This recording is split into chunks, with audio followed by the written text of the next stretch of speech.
so the H atom, we'll call this ground state. Ground state is the lowest energy state. And so the ground state will have an electron in 1, 0, 0 orbital or 1s orbital.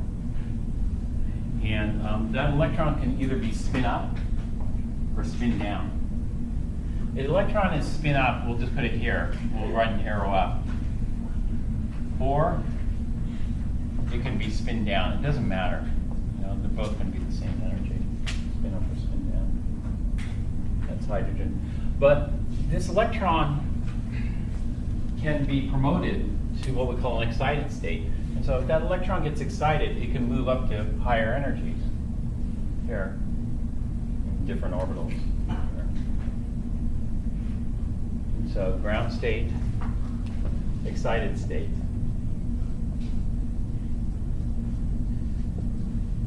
And so let's throw the electron into a 2p.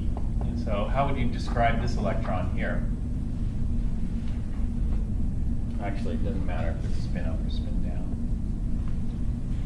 How would you describe that electron? That's an electron in the middle 2p, right?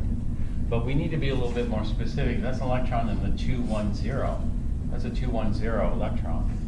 And that's a 210 plus 1/2 electron. So what we call it? 210. This would be a 100 plus 1/2 electron. 100 plus 1/2. And so 4 quantum numbers define the electron.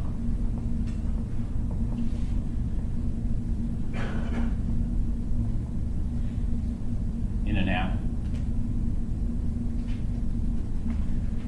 And so there's something called the Pauli exclusion principle we need to talk about now.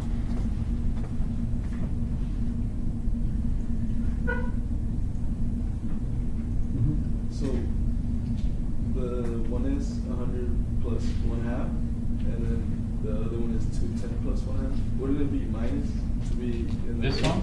No, the 210 minus 1/2. Wouldn't it be to be in the middle? Or No, it's because of how I wrote these. This would be you have to call these individually. Like 210, nobody would know what you're talking about, but if you said 210, then people would. But you can't combine quantum numbers because they're going to be separate. And so this one would be called a 210. This one would be a 2-1 negative 1, 210, and a 211. And so it came from the original 3 quantum numbers that I had. And so the middle orbital here I had defined as a 210. So that's why I came out with 210. And then when you put the arrow in there, that's the last digit here, the 1/2. The arrow's pointed up. If I put the arrow pointed down, you know, then it would be a minus 1/2. Could there be a 210 minus 1/2? Yeah. A 210 minus 1/2 would look like this. That would be a 210 minus 1/2. This is a 2p. 210 minus 1/2. And those the 4 quantum numbers that define the electron. The first 3 are the address. Which line is it in? Well, that's the 210 line. The last one is the arrow pointed up or is the arrow pointed down? That's it.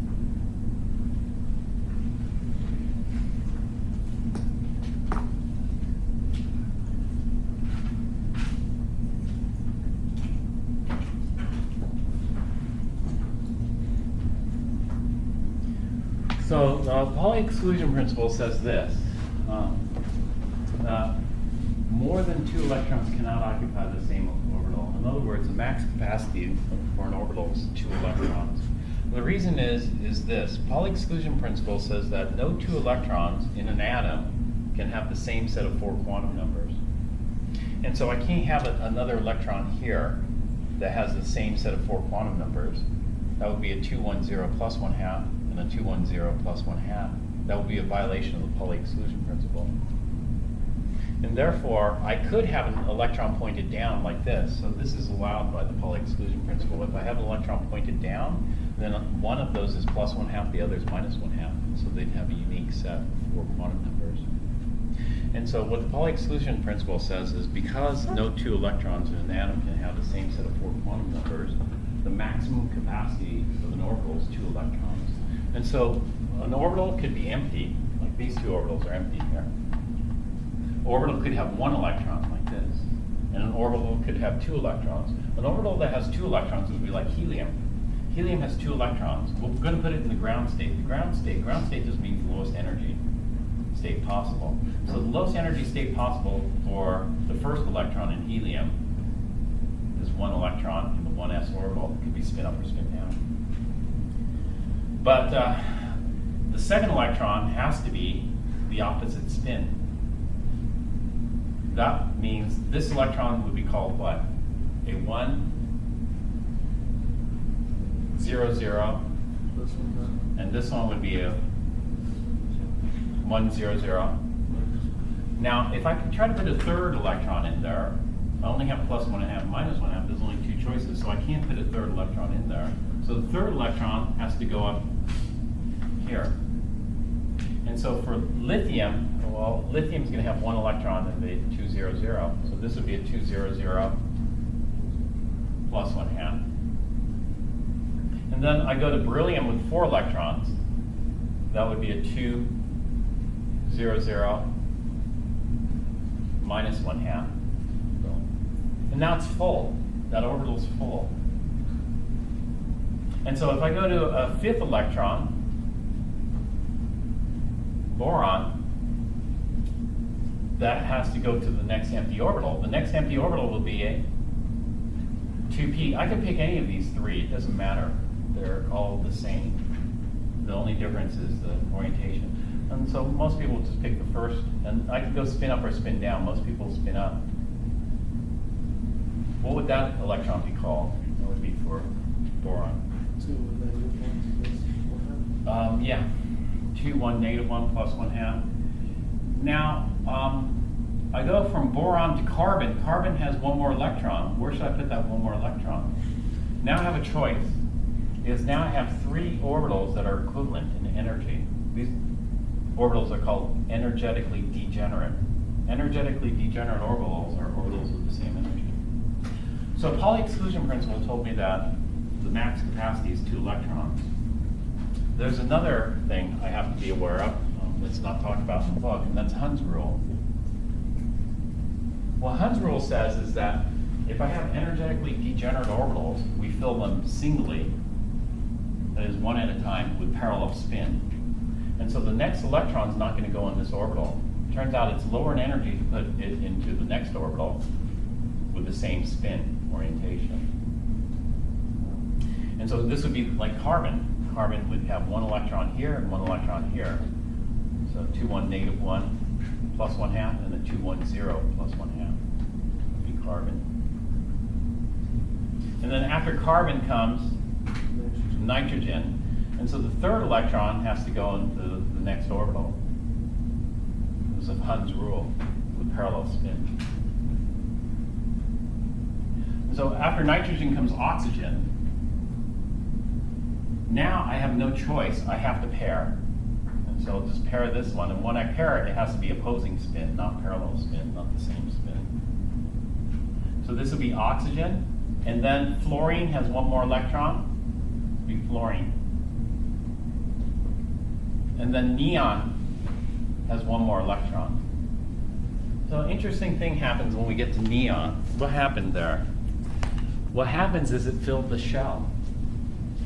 So when we filled the first shell, it was just hydrogen, had it half filled, and then helium filled it.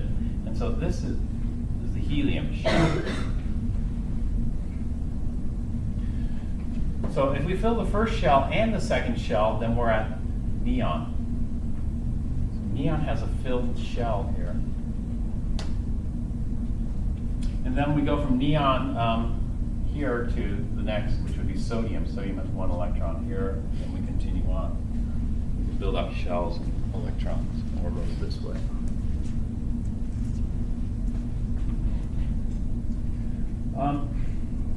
There's a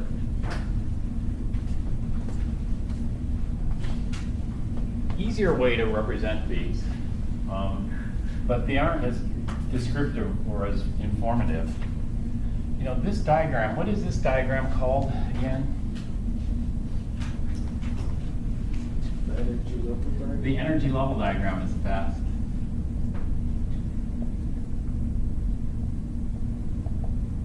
But it takes up a lot of space. So let's do something like oxygen. If we look at oxygen, the 1s shell is filled. And then we go to the 2s, and then the 2p. Fill this singly and then pair them up. Went too far. So this is the element oxygen, an atom of oxygen.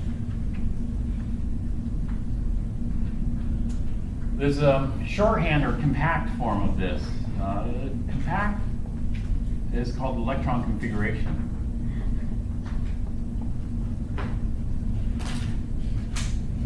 So electron configuration, we just write it like this. We have one s orbital with 2 electrons in it. So we call it 1s with 2 electrons, 1s2. And then we go to 2s. The 2s orbital has 2 electrons. And then we go to 2p. Well, we're going to take the 2p as a whole set.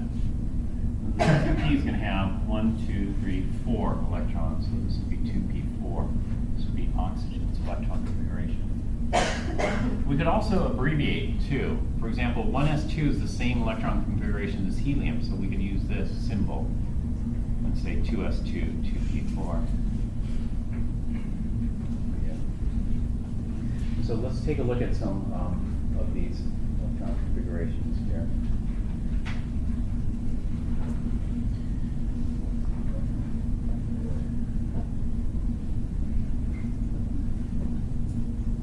It doesn't really say much writing if we just wrote that helium. Oxygen is 1s2, 2s2, 2p4. Yeah. But as we go on, like sulfur, if we go to sulfur, then we fill up the first shell and the second shell. If we fill up the first shell and the second shell, actually, you know what those shells correspond to?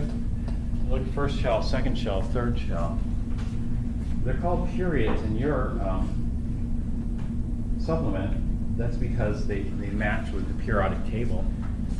And so the first shell consists of one orbital, the 1s orbital. And so helium half fills it, hydrogen half fills it, helium fills it. So this will be 1s1, 1s2, it's full. And then we go to lithium, which is 2s1, and then beryllium, which is a 2s2. And then we jump up to the 2p's. Boron is 2p1. Carbon's 2p2, nitrogen's 2p3, oxygen's 2p4, fluorine's 2p5, and then we fill it at 2p6 with neon.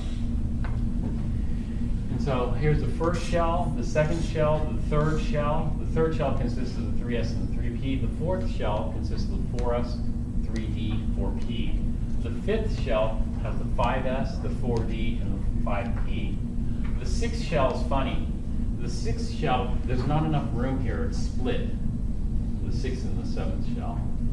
And so the sixth shell goes 6s and then drops down here to the 4f, fills the 4f, and then goes back up here to the 5d, fills the 5d, and then ends at the 6p. So that would be the sixth shell. A lot of orbitals. And then the seventh shell goes on there.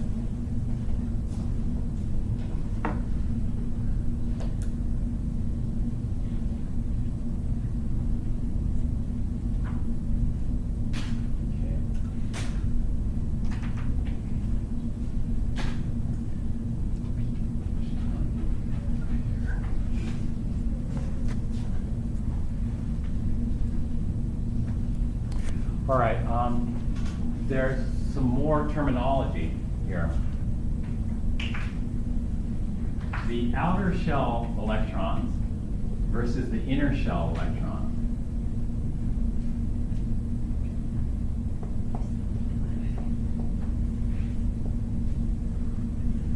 The outer shell electrons are the highest end.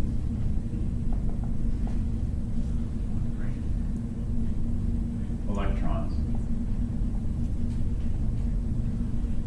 The inner shell are everything else.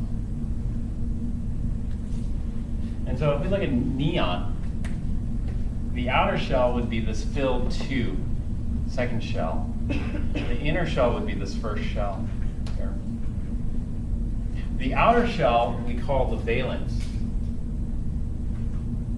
The inner shell we call the core. Electrons.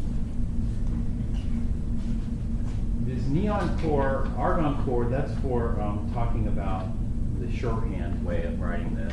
So this is a little different. The neon core consists of 1s2, 2s2, 2p6. Neon has both the first shell and the second shell filled.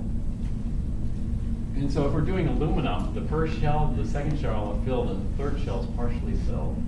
And so we call this the neon core. And then the outer shell here is partially filled, which we'll call the valence. So this is the core electrons, this is the valence electrons here.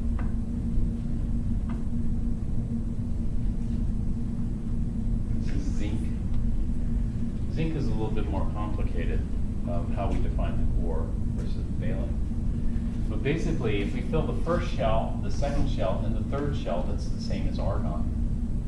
And so we could, instead of writing all this out, we could just say argon.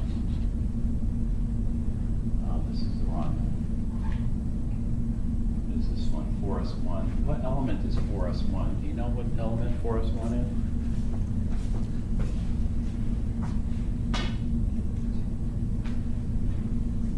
It's potassium.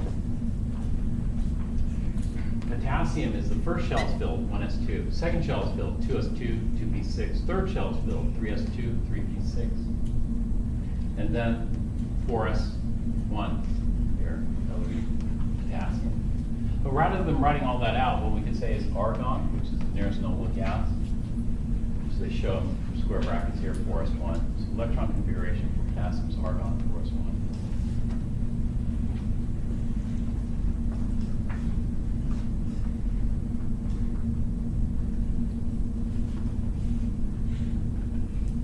Okay, writing electron configurations, we'll get practice with that. And so let's go to the periodic table here.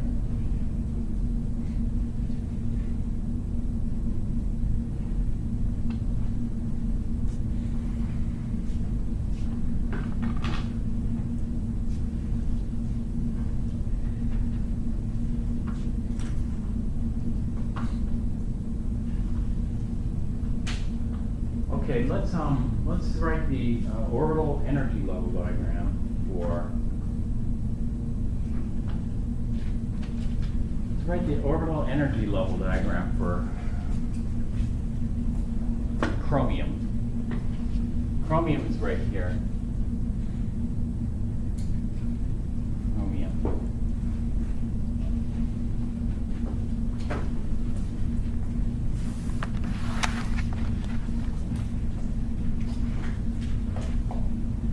Chromium has a total of, let's see how many electrons it has.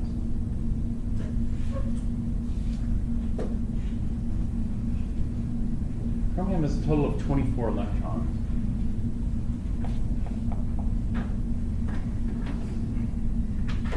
And so we'll do it like this.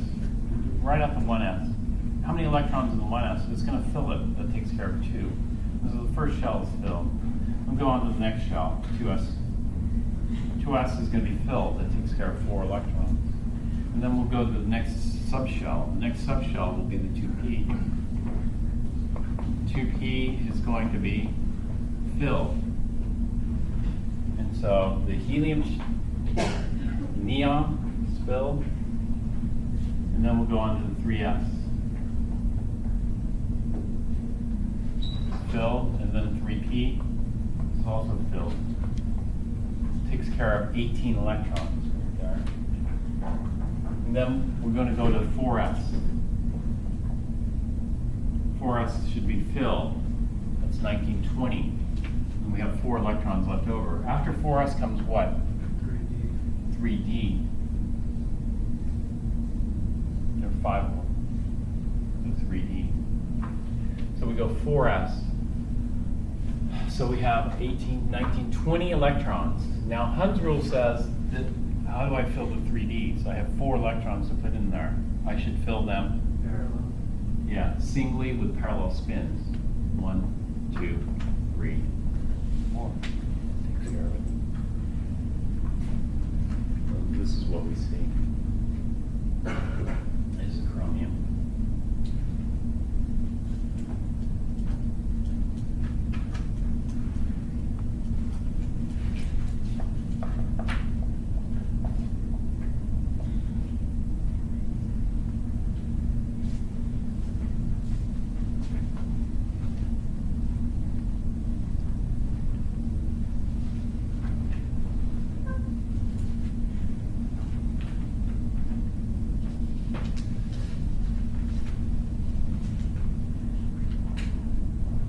All right, there is one trick to chromium.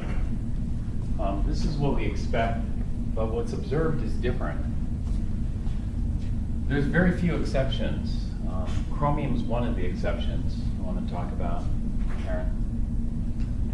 The exception with chromium is this.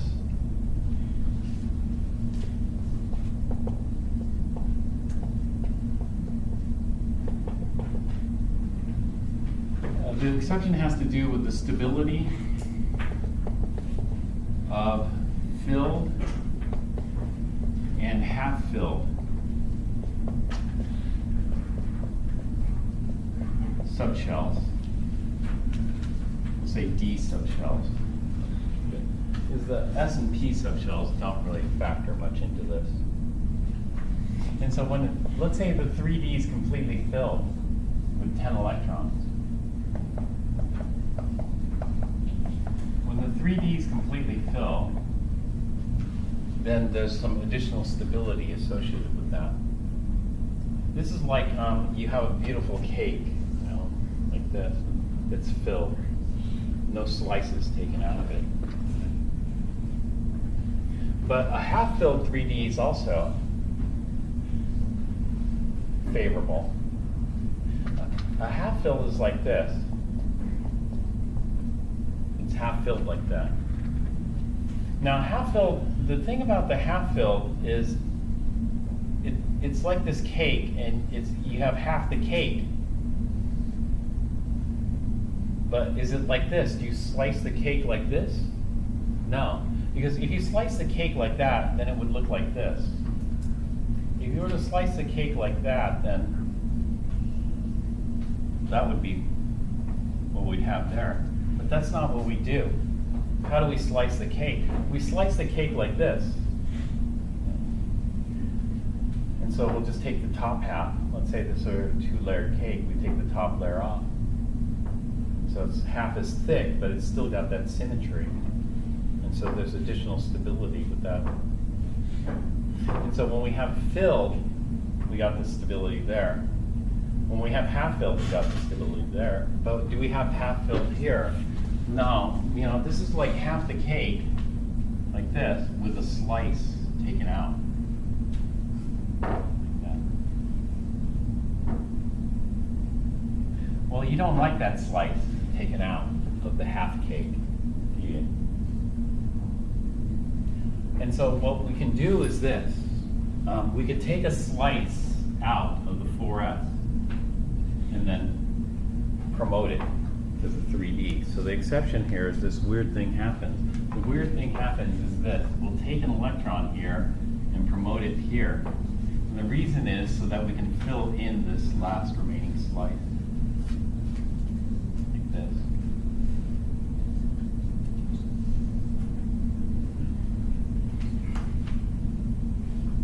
What if there are 2 slices missing? If you have 2 slices missing, then we might be tempted. Like, for example, vanadium. Vanadium. So if we fill the first shell, what element is that? Helium. If we fill the second shell, that would be equivalent to neon. If we fill the third shell, that would be equivalent to argon. So everything below this, down here, argon. And so I'm going to do a little bit of abbreviation. So if we look at vanadium, vanadium has 23 electrons. And so argon, up to argon is going to be filled. That's 18 electrons. And so I have an additional 5 electrons to go.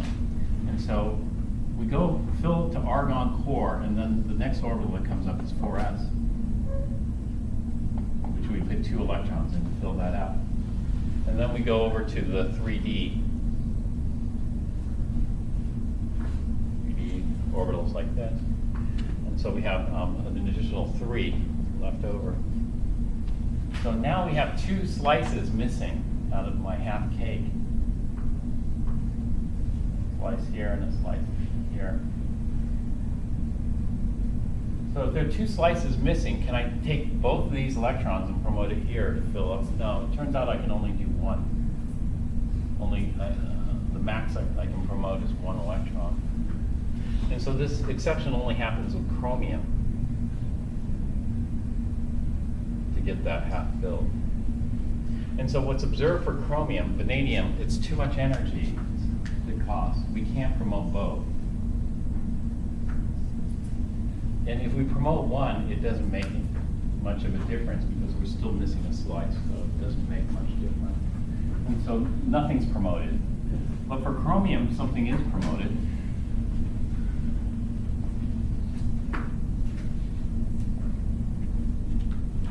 For chromium, and you should be able to write the energy level diagrams both ways. So for example, here, I should be able to write the 3 number designation. This is 100. It's 1s. 200, 2 electrons.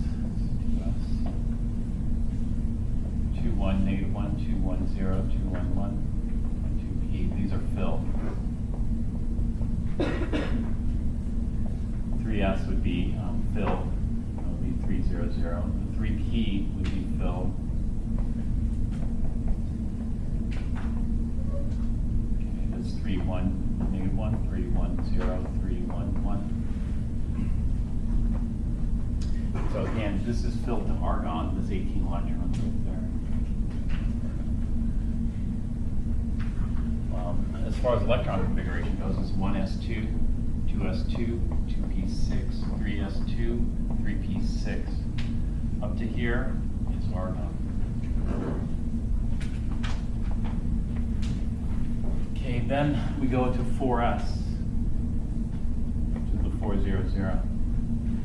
Now, what happened with the 4s is one of the electrons got promoted to the 3d, half-filled 3d. This is a 3d here. 1, 2, 3, 4, 5. Then we have 3, 1, not 3, 1, 3, 2, minus 2, 3, 2, minus 1, 3, 2, 0, 3, 2, 1, 3, 2, 2. Pattern there. And so this is what's observed. What's observed is it's going to go 4s1, 3d5. This is what's observed.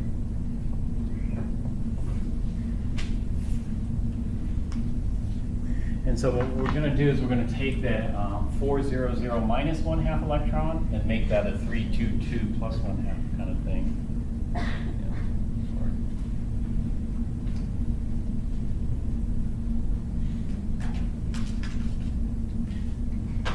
We can name the quantum numbers for each of these. This is 100 plus 1/2, 100 minus 1/2, etc.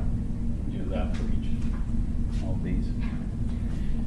And so to further simplify things, this is called argon 4s1, 3d5. Argon 4s1, 3d5.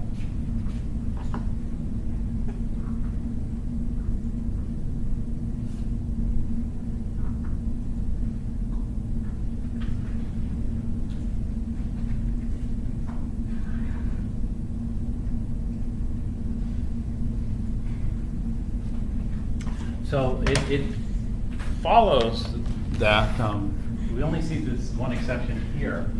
So it follows the scandium. Scandium would be argon 4s2 3d1.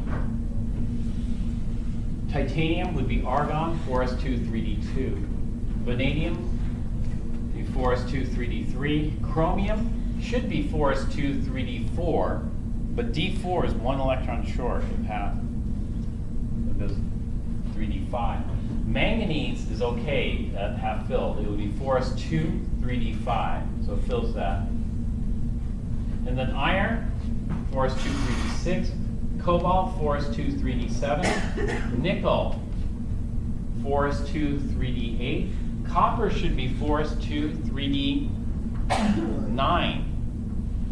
But copper isn't.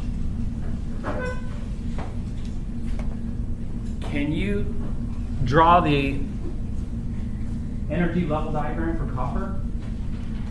And the electron configuration for copper.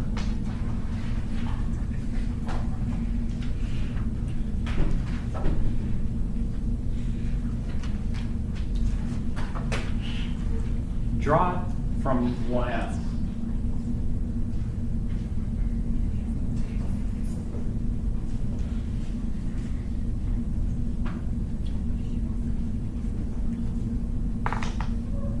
Copper is the second exception. And so there are two exceptions that you are supposed to memorize. The two exceptions that you're supposed to memorize are chromium and copper.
Okay, since we don't have much time left, you need to memorize this pattern, the orbital energy level diagram, starting with the 1s. 1s is also known as 100. So the 1s then goes to the 2s, and so there's a sizable jump here with the 200. And then we draw the 2p. Is there a big jump here or a small jump? Small jump to the 2p over here.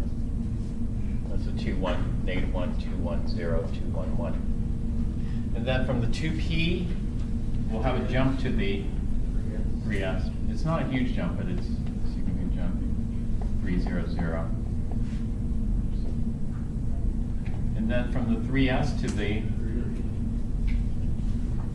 3p, 3, 1, negative 1, 3, 1, 0, 3, 1, 1. And then from the 3p to the 4s. Yeah. So that's in the next shell. 4s is 400. And then from the 4s to the 3d. The 3, 2, negative 2, 3, 2, 1, negative 1, 3, 2, 0, 3, 2, 1, 3, 2, 2. And then from the 3d to the 4p. 4, 1, negative 1, 4, 1, 0, 4, 1, 1. All right, so this completes the first 4 shells, and you should be able to draw the first 4 shells. Yes. And now let's fill it. Is the first shell filled? Second shell? In fact, we can fill it all the way to third shell. All right, so we're going to have the argon core here. Called argon core. This whole thing is filled. The whole thing's filled, making it stable because filled shells are stable, unreactive. So argon's pretty unreactive. And then it should be, we expect it to go 4s2, that's 18 electrons to argon. This is 1920. And then 3d, 1 would be 21, 22, 23, 24, 25. Hund's rule says fill them singly. Once we fill them singly with parallel spins, then we have to pair them up. 26, 27, 28, 29. We're just 1 electron short of filled D subshell. And the filled D subshell is worth it. And so we'll take this electron from the S and promote it here to the D. So now we've filled it. This doesn't happen with vanadium. Vanadium's 2 electrons shy, and we can't promote both because they cost too much energy. And so it's only 1 electron is okay. And so here, chromium does it, and copper does it. Half filled and filled D subshell. All right, that's it for today.